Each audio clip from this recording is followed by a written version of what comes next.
Dear Bro, who would have thought those two words could have so much power? Tonight, I want you to meet two brothers from South LA who found redemption and a new life through letters from prison.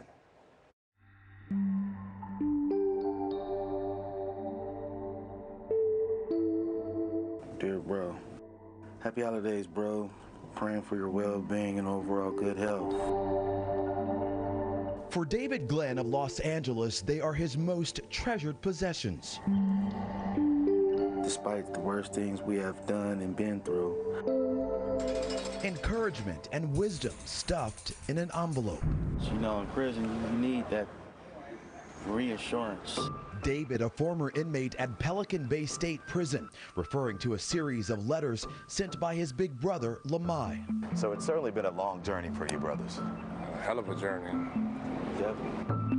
I recently met up with Lamai and David at Homeboy Industries. As a kid, you always have big dreams, you know. From the beginning, Lamai could not have been prouder of baby brother David and confided to his mom his plan to set an example. I remember wanting to be a lawyer.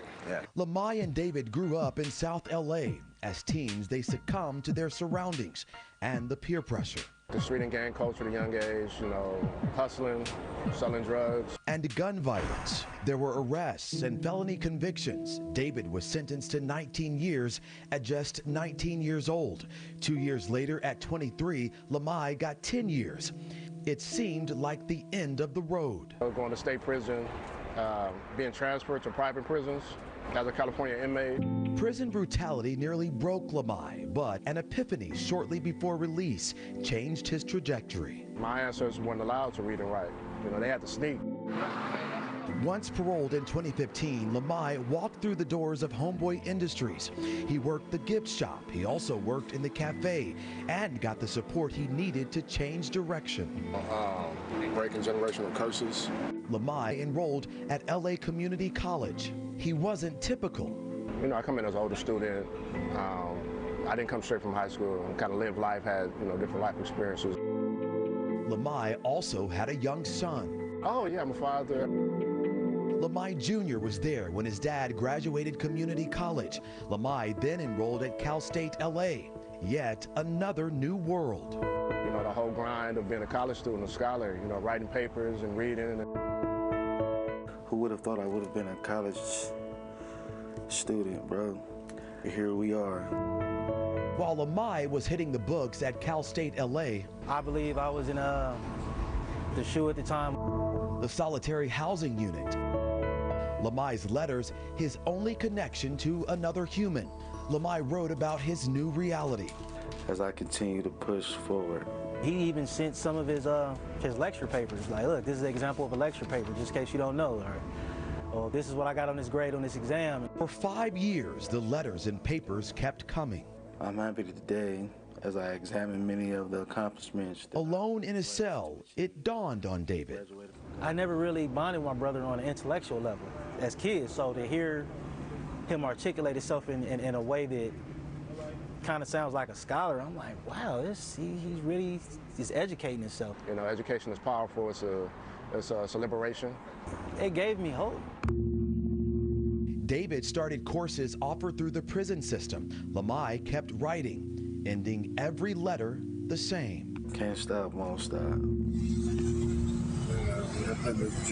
In April, 19 years after being locked up, David was released. That's right, man. You didn't even know what an email was. No, my brother actually taught me how to set up an email, how to manage an email. He taught me a lot about how to use phones and anything I needed to know. He pretty much brought me up to speed. In May, Lamai graduated from Cal State LA at the top of his class. I got summa cum laude. It felt so good. Lamai celebrated with his homeboy mentors and his 7-year-old son, David, out of jail just in time to witness it all. I mean, I ain't gonna lie, I shedded a tear, you know, because it was coming from where we came from to this point now where he's getting degrees. It's like, it's mind-blowing. Hey, man, you've been working hard. Lamai has moved into management and mentoring at Homeboy, and he hasn't stopped dreaming. So what's next? Grad school. You know, I got my bachelor's now from Cal State LA, so I'm thinking about a master's program. He continues to keep an eye on David. If he succeeds, I succeed, and if I'm succeeding, he succeeds. We are our parents' legacy. David is now also working at Homeboy. The support from Lamai has been transformative. Kindness is contagious. I find myself doing small acts. You know, I open door for people. If I see somebody lost or something, I would try to help them. Next up for David, master plumber training. And when the going gets tough, he just returns to those letters. I also take pride in what this means for you in our neighborhood. Can't stop, won't stop. Love you, bro, and stay up. Those letters. Now, Lamai is still schooling his brother and anyone else struggling to make college work. His advice, make it a point to introduce yourself to your professors. He says he never failed a class in which the teacher knew his name. Little small touches like that mean a whole lot. They can make a difference in a kid's life. I'm glad to see those brothers really helping one another, especially Lamai. Yeah. What an example. It also teaches us that anyone can change, and it also shows us how family cycles can be broken, because now There's they no have question. children and they will also go on and do higher education as well. And hats off to Homeboy Industries. They Yes. do great work. Great work. Story, Chauncey. Thank you.